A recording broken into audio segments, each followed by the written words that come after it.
മകരക്കൂർ എന്ന് പറഞ്ഞാൽ ഉത്രാടത്തിന്റെ മുക്കാലും തിരുവോണവും അവിട്ടത്തിന്റെ അരഭാഗവും നിൽക്കുന്നത്.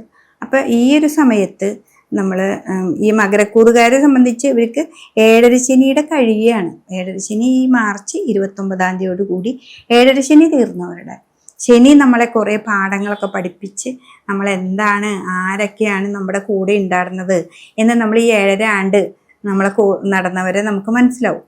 അങ്ങനെയാണ് ശനി പാഠങ്ങൾ പഠിപ്പിച്ചിട്ടേ പോവുള്ളൂ എന്ന് പറയുന്നത്. പക്ഷെ നല്ല അനുഭവങ്ങളുണ്ട്.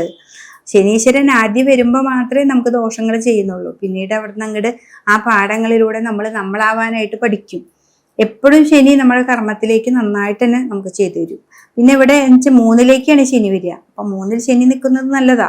നമ്മൾ ആത്മബലം കിട്ടും, മുടി വെച്ച് വാഴും എന്നാ പറയാ. അപ്പൊ എന്ത് കാര്യം ചെയ്താലും അതിൽ സംതൃപ്തി, നമുക്ക് സാമ്പത്തികമായിട്ടുള്ള പുരോഗതികൾ ഒക്കെ നമുക്ക് കൊടുക്കുന്നുണ്ട്.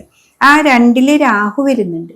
ആ 2-ൽ രാഹു വരുമ്പോൾ എന്താ വെച്ചിട്ടുണ്ടെങ്കിൽ ധനഭാവം ആണ് അവിടെ 2-ാം ഭാവം. അതിൽ വരും ധനമായുള്ള ഭാവം വരും. പക്ഷെ പെട്ടെന്ന് നമ്മൾ എന്തിലെങ്കിലുമൊക്കെ ഇൻവെസ്റ്റ് ചെയ്തു പോകും. അത് ശ്രദ്ധിക്കേണ്ട ഒരു വിഷയമാണ്. എന്ന് വെച്ചിട്ടുണ്ടെങ്കിൽ രാഹു ഒരു ഡിപ്ലോമാറ്റിക്കുള്ള ഗ്രഹമാണ്. നമ്മുടെ ഫ്രണ്ട്സൊക്കെ വന്നിട്ട് നമുക്ക് ഇന്നതിലിട്ടാ ഇന്നത് കിട്ടും എന്ന് പറഞ്ഞാൽ നമുക്ക് അതിൻ്റെ ഒരു ചിന്ത വരും, അതായിരിക്കും നല്ലതെന്ന്. അപ്പം അത് 2-3 പേരോട് ചർച്ച ചെയ്ത് അത് വേണോ വേണ്ടേന്നൊക്കെ തീരുമാനിച്ച് എടുക്കണം. അങ്ങനെയാണ്.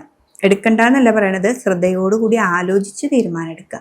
വീട്ടിലൊക്കെ ഒന്ന് ആലോചിച്ച് തീരുമാനം എടുക്കണം. 2-ാം ഭാവത്തിൽ രാഹു നിൽക്കുമ്പോൾ രാഹുവും ധനഭാവത്തെ കളയും ചെയ്യേ. അപ്പോൾ ഈ ശനിയുടെ അതേ ഫലം തന്നെയാണ് രാഹു തരിക എങ്കിലും വളരെ ശ്രദ്ധിക്കണം. പിന്നെ എന്ന് വെച്ചിട്ടുണ്ടെങ്കിൽ മകരരാശിക്കാരെ സംബന്ധിച്ച് ഇവർക്ക് ഇവിടെ 6-ലാണ് വ്യാഴം മാറി നിൽക്കുന്നത്. അപ്പൊ ആ വ്യാഴത്തിന്റെ സപ്പോർട്ടും കൂടി നമുക്കില്ല. അതുകൊണ്ട് വ്യാഴത്തെ നന്നായിട്ട് പ്രീതിപ്പെടുത്തുക.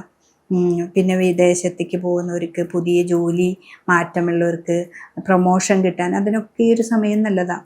ഇതിനൊക്കെ നമ്മൾ ഇവിടെ രാഹുവും ശനിയൊക്കെ നല്ലതാണ്. പക്ഷെ വ്യാഴത്തിന് മാത്രം വിഷ്ണു ക്ഷേത്രത്തിൽ പോവുക, പറ്റത്തക്ക വഴിപാടുകൾ ചെയ്യുക, വിഷ്ണുവിനെ നന്നായിട്ട് പ്രാർത്ഥിക്കുക. പിന്നെ ദേവീ ക്ഷേത്രത്തിൽ പോവുക, ദേവിക്ക് ദുർഗ ക്ഷേത്രത്തിൽ പോവുക, എന്നിട്ട് ജയദുർഗ കൊണ്ട് കർമ്മം ചെയ്യുക. അപ്പോൾ പുതിയ പുതിയ കർമ്മ മേഖലകൾ കിട്ടും, നമുക്ക് പ്രമോഷൻ കിട്ടും. അങ്ങനെയുള്ള കാര്യങ്ങളിലേക്കൊക്കെ ഏറ്റവും ഒരു നല്ല സമയമാണ് മകരക്കൂറുകാർക്ക്.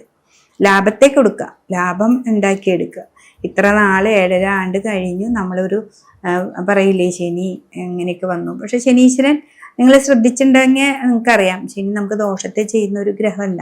നമ്മൾ വർക്ക് ചെയ്യണം. കർമ്മം ന്യായാധിപനാണ്. കാലത്തെ എണീക്കാന്ന് പറഞ്ഞാൽ 4 മണിക്ക് എണീക്കണം എന്നുണ്ടെങ്കിൽ 4 മണിക്ക് തന്നെ എണീക്കണം. കർമ്മത്തെ ചെയ്യണം. 1 മിനിറ്റ് നേരം സമയം കളയാതെ കർമ്മത്തെ മാത്രം നോക്കുകയാണെങ്കിൽ നമ്മളെ ശനി ഒരിക്കലും ഒരു ദോഷത്തെ ചെയ്യുന്ന ഒരു ഗ്രഹമല്ല. അതുകൊണ്ട് ഈ മകരരാശിക്കാർക്ക് നല്ലൊരു സമയമാണ്.